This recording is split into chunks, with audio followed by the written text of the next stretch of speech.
Vadodara municipal કોર્પોરેશનની સ્થાયી સમિતિની બેઠક યોજવામાં આવી હતી, જેમાં 12માંથી 11 કામ મંજૂર જ્યારે એક કામ મુલતવી રાખવામાં આવ્યું હતું. વડોદરા મહાનગરપાલિકા ખાતે સ્થાયી સમિતિની બેઠક ચેરમેન ડોક્ટર શીતલ મિસ્ત્રીના અધ્યક્ષસ્થાને યોજવામાં આવી હતી. બેઠકમાં કુલ 12 કામો ઉપર ચર્ચા વિચારણા કરવામાં આવી હતી, જેમાંથી 11 કામોને મંજૂરી આપવામાં આવી હતી જ્યારે એક કામ મુલતવી રાખવામાં આવ્યું હતું. બેઠકમાં ખાસ કરીને જમીન મિલકત શાખા, બિલ્ડિંગ પ્રોજેક્ટ અને સયાજીબાગ સંબંધિત કામોની ચર્ચા વિચારણા કરવામાં આવી હતી. સાથે સાથે પાર્ક્સ એન્ડ ગાર્ડન, પાણી પુરવઠા તથા રિપ્લાઇટ વિભાગના કામો પણ સમાવિષ્ટ રહ્યા હતા. સ્થાયી સમિતિ દ્વારા ઝડપી નિર્ણયો લઈ શહેરના વિકાસની દ્રષ્ટિએ મહત્વના નિર્ણયો લેવામાં આવ્યા છે.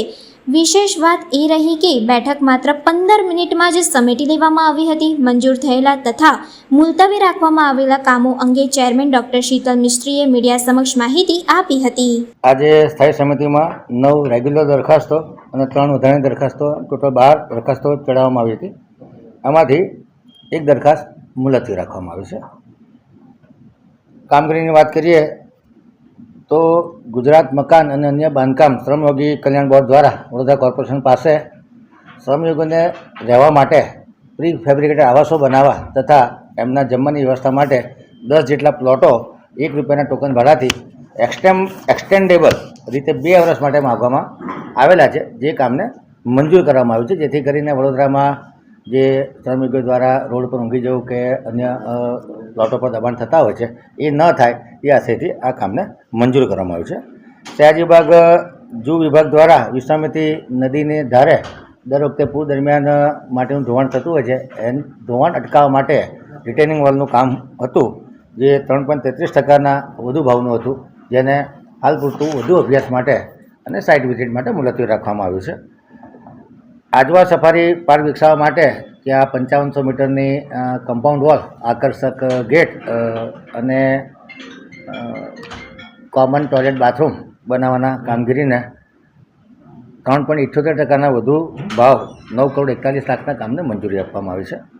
બિલ્ડિંગ પ્રોજેક્ટ શાખા દ્વારા જે અલગ અલગ કામો ચાલે છે એના પ્લાનિંગ માટે, સ્ટ્રક્ચરલ ડિઝાઇન માટે અને સુપરવિઝન માટે આઉટસોર્સિંગથી કન્સલ્ટન્ટની નિમણૂક કરવાની હતી, જે અલગ અલગ કેટેગરીમાં કેટેગરી 10 લાખથી 1 કરોડ 2.65% કન્સલ્ટેશન ચાર્જ મંજૂર કરવામાં આવે છે. એવી રીતે કેટેગરી બી માટે 1 કરોડથી વધુના કામો માટે 1 કરોડથી 5 કરોડ સુધી 2.65 અને 5 કરોડથી વધુના કામ માટે 2.65% કન્સલ્ટેશન ચાર્જ આપવાની કામગીરીને મંજૂરી આપવામાં આવી છે.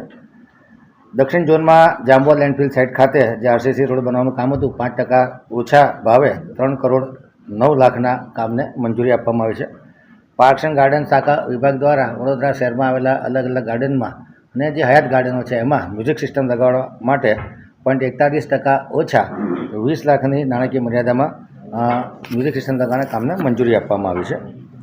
અકોટા ટાંકી ખાતે સંપને ડિમોલિશ કરી અને નવીન ઓવરહેડ ટેન્ક બનાવવાના કામને મંજૂરી આપવામાં આવી છે, જે અત્યારે 13.50 mldની ઓવરહેડ ટેન્ક હતી, જેની ક્ષમતા વધારી અને 30 mld કરવામાં આવશે અને હયાત 54 mldના જે સંપ હતા એ વધારીને 78 mldના સંપ કરવામાં આવશે અને આ કામ 37% વધુના ભાવ સાથે મૂકવામાં આવ્યું હતું, જેને નેગોશિએટ કરી અને 37ના બદલે 34% મંજૂર કરવામાં આવ્યા છે. એ કહેવાનો મતલબ કે ₹54,72,000નો ફાયદો કરવામાં આવ્યો છે અને કામને મંજૂરી આપવામાં આવી છે. કાળીબાગ ખાતે જે હયાત 18 mldની ટાંકી છે એની જગ્યાએ 21 mldની ઓવરહેડ ટેન્ક બનાવવાનું જે કામ છે એ 34% વધુ મુજબ 19 કરોડ 41 લાખના કામને મંજૂરી આપવામાં આવી છે.